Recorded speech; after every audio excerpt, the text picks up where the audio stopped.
Ya, Assalamualaikum warahmatullahi wabarakatuh. Selamat sore semuanya. Selamat datang di kelas biologi ya. Hari ini kita akan membahas mengenai bioteknologi. Nah, untuk itu pertama-tama kita harus mengetahui terlebih dahulu apa sih definisi bioteknologi tersebut. Jadi, bioteknologi adalah cabang dari ilmu biologi yang mempelajari pemanfaatan makhluk hidup maupun produk dari makhluk hidup yang bisa berupa enzim, alkohol, antibiotik, asam organik, dan lain sebagainya dalam proses produksi untuk menghasilkan barang dan jasa yang dapat digunakan oleh manusia. Nah, teknologi DNA tentunya telah merevolusi bioteknologi dengan memanipulasi organisme atau komponen genetiknya untuk membuat produk yang bermanfaat. Nah, untuk itu, untuk kita supaya bisa memanfaatkan DNA dalam proses produksi produk bioteknologi, kita harus membuat yang namanya DNA cloning.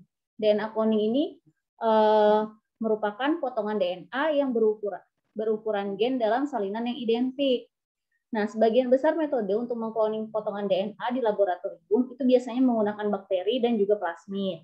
Plasmid adalah suatu molekul DNA sirkuler yang bisa bereplikasi secara terpisah dari kromosom bakteri. Nah, gen cloning ini akan sangat berguna untuk membuat salinan gen tertentu yang akan menghasilkan produk dari berupa protein. Nah, ini adalah salah satu proses dari DNA cloning ya. Jadi misalnya ini adalah sel yang akan kita ambil bagian gennya untuk di-cloning. Kemudian ini adalah sel bakteri. Jadi sel bagian DNA ini kita sisipkan ke dalam plasmid dari bakteri tersebut. Nah, setelah dia masuk ke dalam plasmid, bakteri ini kan akan bereplikasi. Nah, ketika dia bereplikasi, dia akan otomatis akan mereplikasi bagian DNA yang kita sisipkan di dalam plasmid tersebut. Selain itu, di sini plasmid ini karena berada di dalam tubuh bakteri, maka plasmid ini juga akan DNA-nya akan disintesis menjadi protein.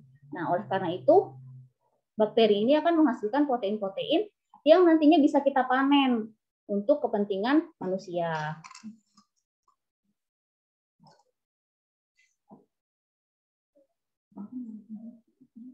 Nah, selain DNA cloning, teknologi DNA yang sangat penting juga untuk perkembangan bioteknologi itu adalah DNA sequencing. Nah, ini adalah overview atau gambaran umum dari DNA sequencing.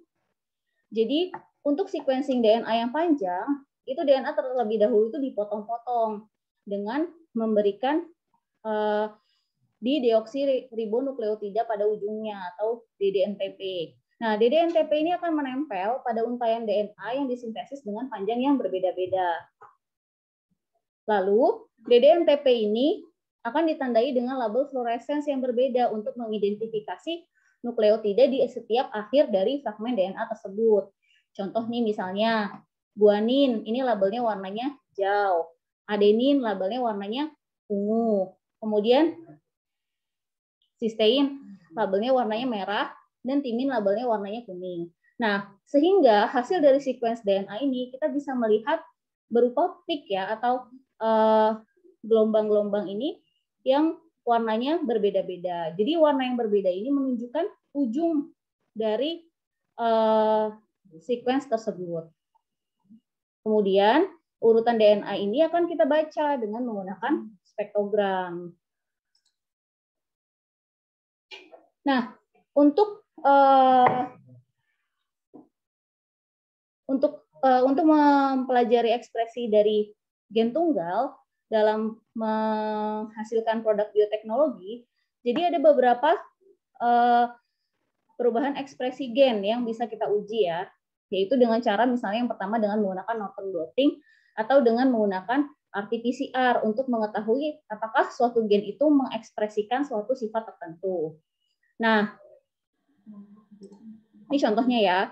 Jadi ketika kita mau menentukan suatu sifat itu dikode oleh gen apa, maka kita bisa menggunakan Norton blotting untuk menggabungkan elektroforesis gel mRNA yang diikuti dengan hibridisasi dengan probe pada membran.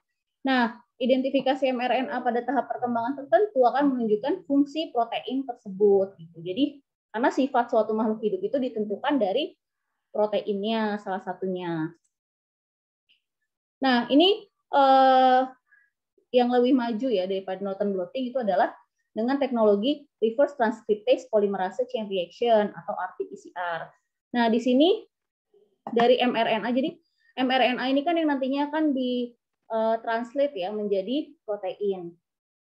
Dari mRNA ini kita buat copy DNA-nya atau cDNA. cDNA ini kemudian akan diamplifikasi, kemudian kita lihat hasilnya. Jadi untuk mengetahui suatu protein itu diproduksi atau tidak pada suatu makhluk hidup bisa dengan cara seperti ini gitu.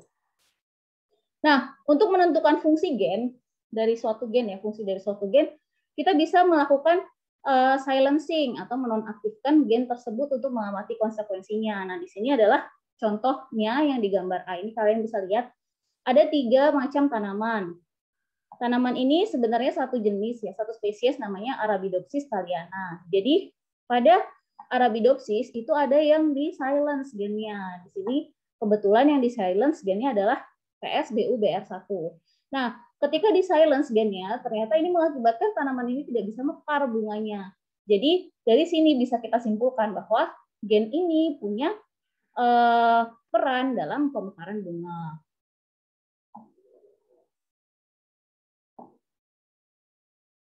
Sementara ini kita lihat ya bagian gen yang Arabidopsis yang tidak di silence gennya atau yang wild type itu dia bisa mekar sempurna. Nah, kemudian bioteknologi yang perlu kita kenal juga yang sekarang sudah umum ya di masyarakat yaitu adalah cloning tanaman atau kultur sel tunggal dari tanaman. Jadi pada tanaman itu ada yang namanya totipotensi atau sel-sel yang dapat menghasilkan organisme baru yang lengkap dari suatu sel. Jadi misalnya nih, ini ada, kalian bisa lihat di gambarnya ya, ini ada akar dari wortel ya. Jadi ketika dari akar dari wortel itu kita kultur, maka dia akan bisa tumbuh menjadi satu tanaman wortel yang utuh. Kalau pada hewan, cloning pada hewan itu bisa dilakukan dengan cara yang pertama adalah transplantasi nukleus. Contohnya adalah penelitian yang sebelumnya telah dilakukan dengan melakukan transplantasi nukleus pada sel katak. Jadi ini cara eksperimen, metode eksperimennya adalah dari satu sel telur katak itu kemudian diradiasi dengan menggunakan sinar ultraviolet, lalu diambilkan donor inti sel dari suatu embrio gitu. Lalu kemudian dimasukkan inti sel dari embrio tersebut dan ke dalam sel telur yang tidak ada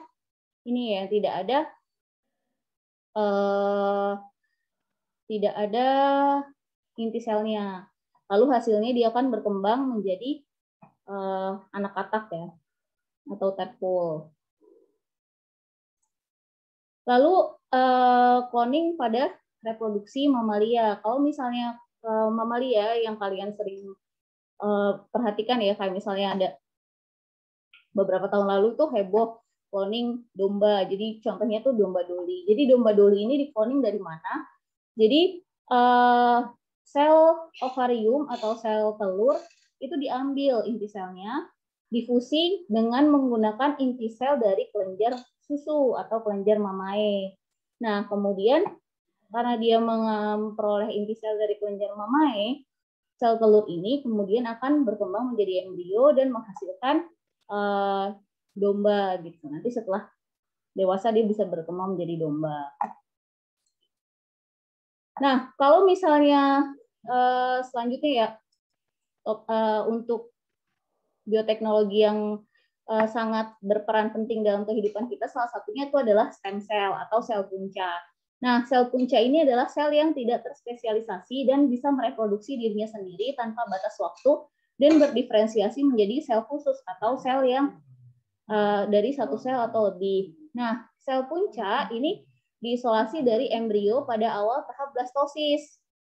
Nih, jadi kalau misalnya sel punca itu diambil dari embrio, maka sel punca ini akan terdiferensiasi menjadi sel apapun yang ada di tubuh. Bisa jadi sel hati, bisa jadi sel saraf, bisa jadi sel darah. Namun apabila dia diambil dari makhluk hidup yang sudah dewasa, kayak orang dewasa, itu ada sel punca atau stem cell di bone marrow atau di sumsum tulang.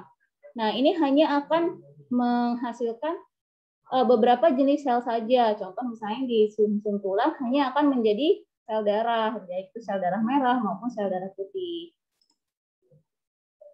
Nah, selanjutnya, salah satu produk bioteknologi yang lain adalah gene terapi atau terapi gen. Terapi gen itu merupakan perubahan gen individu yang mengalami kelainan genetik. Jadi dia menggunakan mengklon gen yang normal, kemudian dimasukkan ke dalam retrovirus atau suatu virus ya. Kemudian virus ini nanti akan diinjeksi ke dalam tubuh kita, tubuh penderita kelainan genetis tadi. Nah, setelah diinjeksi, virus tadi itu kan akan mereplikasi dan menyerang sel-sel yang ada di dalam tubuh si penderita kelainan genetis tadi. Harapannya dengan diinfeksi virus itu, maka sel-sel dari penderita kelainan genetik itu akan mengkode gen-gen yang dibawa oleh virus sehingga menghasilkan protein yang normal. Nah, lalu ada juga yang disebut sebagai farm animals atau hewan farmasi ya. Jadi ini contohnya pada kambing misalnya.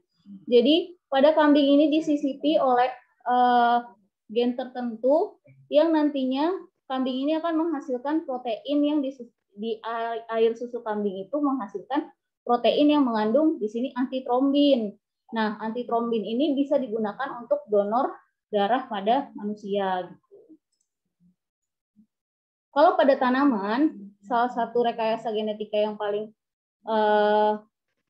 populer adalah penggunaan bakteri Agrobacterium tumefaciens. Jadi Agrobacterium tumefaciens itu punya plasmid yang namanya TI plasmid. TI plasmid ini ada bagian restriksi yang dinamakan tDNA. Nah, di tDNA inilah kita bisa masukkan DNA dengan gen yang kita inginkan. Nanti akan terbentuk plasmid rekombinan dan plasmid rekombinan ini akan kita infeksikan ke dalam tanaman sehingga tanaman ini akan membawa sifat yang baru. Nah, ini adalah referensi yang bisa kalian baca untuk materi ini. Terima kasih. Semoga ilmunya bermanfaat. Wassalamualaikum warahmatullahi wabarakatuh.